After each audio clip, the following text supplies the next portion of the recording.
So I'm stranded in this Paris train station all night, so let's crank through some Sciencemancy. This isn't quite about ecosystems, but I think you'll be into it. It is about social learning and collective memory loss. This time in herrings, but I think you'll see how this applies to all of us in a certain way.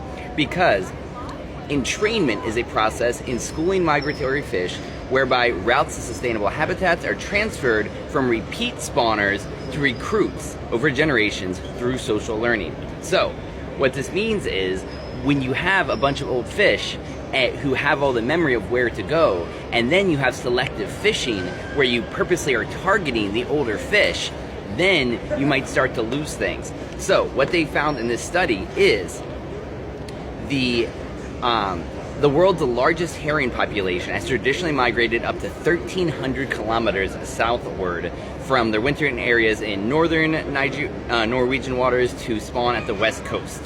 And so this is a conservation strategy that they say is a trade-off between the highly energetic swimming costs and then the enhanced log roll survival of being there and the improved growth conditions that you would get. And so they started analyzing how this has been using scientific surveys and tagging experiments, and there was an abrupt 800-kilometer poleward shift in the main spawning. And their analysis was the new migration was established by a large cohort recruiting when the abundance of older fish was collectively critically low due to age-selective fishery. Therefore, the threshold of memory for cultural transfer was probably not met.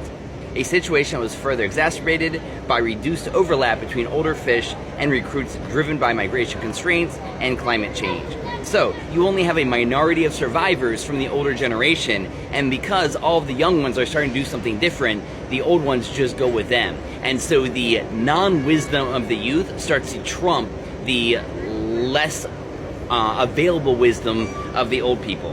And so they say this may have profound consequences for production and coastal ecology, but you can also imagine it also matters to the management of humans. And so I think this lesson for you today is listen to your grandparents. Go sit them down and ask them some stories. Ask how things were and why they were that way. Talk to your old people so we don't all have collective memory loss.